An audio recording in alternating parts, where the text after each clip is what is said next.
또 기관지 속에서 염증이 생기셨던 분들, 기관지 점막이 허르셨던 분들은 가래와 함께 기침을 동반하시게 되지요. 안녕하십니까? 수원 보성한의원 이만희 원장입니다. 코로나로 인한 후유증에 대해서 설명해드리는 시간을 갖도록 하겠습니다. 오미크론이 이제 기존 독감보다 낮은 치명률, 중증 전이율을 보이고 있고, 독감보다 약한 일반 감기 증상에 가까운 상기도 감염이 있음으로써 쉽게 치료가 되고 있습니다. 한의사협회에서도 코로나의 정복은 예방은 한약을 통해서 하시라는 이제 슬로건을 내걸고 있죠. 코로나에 대한 치료와 예방에 한약이 중심이 될 수밖에 없는 이유는 면역을 올리기 위해서는 생약에 의한 치료를 통해서 가능하기 때문에 이제 한방으로 이제 치료가 귀결되고 있는 것 같습니다. 한의원에 오시는 코로나 후유증 환자분들의 가장 많은 증상은 기침 가래였습니다. 환자에 따라 다른 양상을 보이시죠. 그래서 구독자분들 중에도 여러 유형의 기침 증상을 보이는 분들이 계실 것입니다. 일단 가장 흔한 기침은 바로 기관지염이죠. 만성기관지염, 만성기침 이렇게 얘기합니다. 롱코비드의 이제 주범인데 이유는 간단합니다. 바이러스가 들어와서 점막에 손상을 주게 되죠.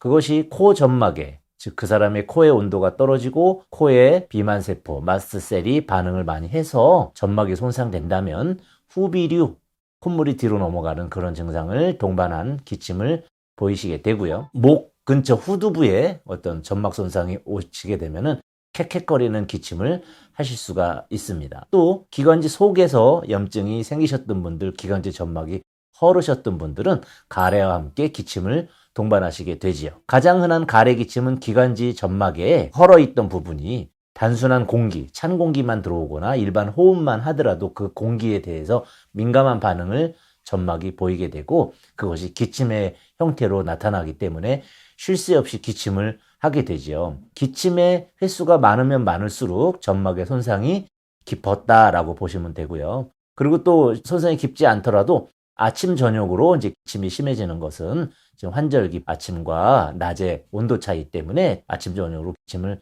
하실 수도 있습니다. 특히 기침을 많이 하시는 분들 중에 쌕쌕거리는 소리를 동반하면 천명이라고 해서 천식으로 이행될 수 있는 상태이기 때문에 빠른 치료를 하시는 것을 권해드리고요. 그리고 아침녘에만 기침을 하는데 기침의 양상이 조금 이상하고 신물이 넘어오는 것 같고 목이 칼칼해서 하는 이렇게 하는 기침들이 있습니다. 역류성 식도염이죠.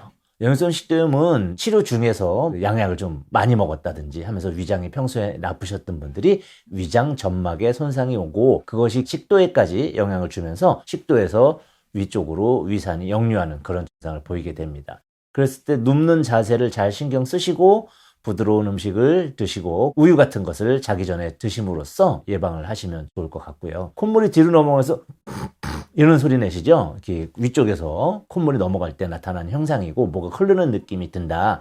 그런 분들이 아침에 일어나면 기침하면서 가래를 한 덩어리 뱉어낸다. 이것은 밤새 뒤로 넘어간 콧물이 목젖 근처 후두부에서 오래 고여 있으면서 염증을 형성하게 됩니다. 그럴 때는 비염을 먼저 고치는 것이 이제 순서가 되겠습니다. 이런 역류성 식도염, 비염 아니면 기관지염 주변 환경에 대해서 일단 신경을 쓰셔야지 되겠고요. 신경을 쓰신 첫 번째 조건은 습도입니다. 그래서 가습기를 꼭 틀어놓으시고 그리고 먼지 없애기 위해서 벽에나 이불에서 나는 먼지를 자주 털어주시면 좋겠고요.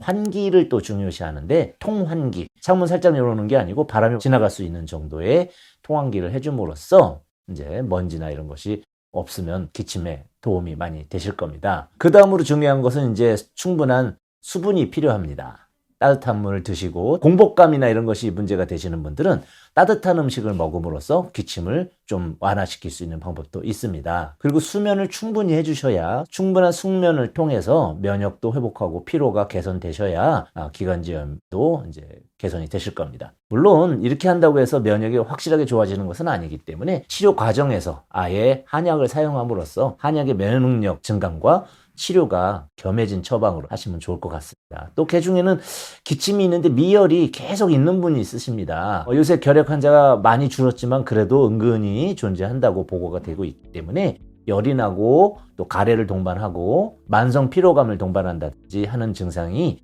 기침과 같이 있다면 결핵 유무도 확인해 보시기 바랍니다. 오늘은 가장 흔한 코로나 후유증, 기관지염, 만성 기침에 대해서 알아보았습니다. 감사합니다.